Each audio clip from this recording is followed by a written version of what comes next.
Unaambiwa kosea vyote ila usikosee kuoa. Na hii hapa ni sehemu ya kwanza ya simulizi yetu. Tunaanzia hapa. Msimulizi wako ni mimi Rinyo wa Rinyo Update TV. Dunia imebeba mengi sana, achana na majumba na magari pamoja na miti na watu wake. Kuna vitu vingi vimebebwa ndani ya mioyo ya watu. Kuna siri nzito zimejificha ndani ya moyo wa mwanadamu. Nasema hivyo kwa kuwa yamenikuta mwenzenu. Nilipojaribu kuupima uvumilivu wa mke wangu kipindi cha shida, sikujua kuwa binadamu ana pande mbili, na kila upande haufanani hata kidogo. Nilioa miaka 4 iliyopita. Tulibahatika kupata mtoto mmoja wa kiume. Mimi na mke wangu tuliishi kwa kupendana sana, na nikampa mtaji wa kufungua duka la vipodozi maeneo ya Kinondoni Manyanya, na mimi nafanya kazi zangu relini Tazara. Nilikuwa mchapakazi mzuri tu kiasi kwamba mpaka mabosi walinipenda na kuniongezea mshahara. Maisha yakawa mazuri tu. Mimi na mke wangu tukafanikiwa kujenga nyumba yetu kupitia ule mshahara wangu na pesa alizozipata mke wangu kwenye duka lake la vipodozi. Tukahamia kwenye nyumba yetu, mimi na mke wangu pamoja na mtoto wetu. Maisha yakawa nafuu na ya furaha sana. Siku moja niliitwa ofisini na kuambiwa na wakuu wangu wa kazi kuwa ofisi imenizawadia kiwanja na imenipa likizo ya miezi 3 kama zawadi ya mfanyakazi bora. Nikashangaa sana, nikazani labda wamenifukuza kazi, maana likizo ya miezi 3 ni mingi sana. Wakanitoa hofu, wakaniambia ukirudi utakuwa chini ya station manager. Yaani akitoka manager wa station na ingia mimi. Nikafurahi sana. Nilikwenda kukiona kiwanja na wakanikabidhi na pesa kidogo za likizo yangu. Nikarudi nyumbani nikiwa na raha tele. Nilikuta mke wangu bado hajarudi, ila mtoto wangu yupo amesharudi shule. Nilikaa chumbani kwangu nikiwa siamini. Nikaangalia benki kujua nina shilingi ngapi. Nikagundua zinatosha kabisa kujenga nyumba ya kisasa, vyumba 3 na vyoo humo.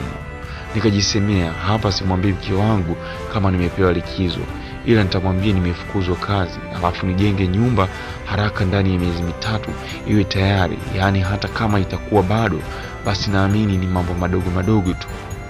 Kisha nitampa nyumba hiyo kama zawadi ya uvumilivu wake kwangu. Basi nikajifanya mnyonge kupita kiasi. Hata mke wangu aliporudi alinishangaa na kuniuliza kulikoni. Nikamwambia mke wangu nimefukuzwa kazi. Mke wangu akashangaa na kuniuliza kosa la kufukuzwa kazi. Nikamjibu kuna mizigo ya watu imeibiwa, sasa wananihisi ni mimi. Mke wangu akawa na simanzi sana, akawa kama ananionea huruma, nami nikajiambia hapa kweli nimepata mke. Basi tuliongea mengi siku hiyo. Nikamwambia itabidi nikatafute kazi sehemu nyingine, na yeye akanipa moyo kuwa nisijali, nitapata kazi nyingine. Basi siku ya kwanza ilipita, nikaenda benki na kutoa pesa zote na kurudi nazo nyumbani. Nakumbuka zilikuwa kama milioni 30 hivi. Nikazihifadhi kwenye drawer ya kabati moja na funguo nikawa nazo mimi. Mke wangu aliporudi nikajifanya nalia huku nasikitika sana. Aliponiuliza tatizo, nikamwambia ofisi wameamua kuchukua pesa zangu zote benki ili kufidia mizigo yao iliyopotea. Niliongea huku najifuta machozi. Mke wangu alishtuka sana na kuanza kulia na yeye. Tukabembelezana na kupeana moyo kuwa ndo maisha. Basi kesho yake mke wangu akaenda dukani kwake, nami nikajifanya natoka ili nikatafute kazi. Nilienda kule kwenye kiwanja changu na kutafuta mafundi, na ujenzi ulianza mara moja. Nilikuwa na wahi kurudi na kupika chakula cha usiku, na mke wangu akija tunakula, na akiniuliza vipi umepata kazi, namwambia bado kazi ni ngumu. Basi maisha yakaendelea, huku mke wangu ndo akawa anatoa pesa ya matumizi pale nyumbani. Zilipita wiki 2 tu, mke wangu akaanza kuchelewa kurudi nyumbani, na kila nikimuuliza anadai wateja ni wengi, sio kawaida yake, na akirudi anadai amechoka. Nikavumilia tu. Wiki ya 3 ilipoanza, nikasema leo sipiki, nataka mke wangu akirudi ndo apike, maana nimemisi kula chakula chake. Nikanunua mboga na kuziweka. Aliporudi akaniuliza vipi umeshapika? Nikamwambia bado, nataka leo upike wewe, maana nimemisi chakula chako. Cha kushangaza, mke wangu alibadilika sura na kuniuliza, kwani mume wangu, wewe una kazi gani hapa nyumbani? Yaani unanisubiri mimi nitoke kazini nije nipike? Nikamjibu kwa upole tu, nikamwambia, lakini mke wangu, nimemisi chakula chako. Mke wangu akaniambia, sasa mimi nimechoka na siwezi kuingia jikoni muda huu. Kama ni mtoto, nenda kamnunulie chips ale tulale. Aliongea hivyo na kweli akaingia chumbani.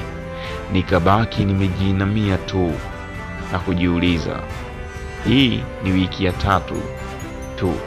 Je, hiyo miezi 3 itakuwaje?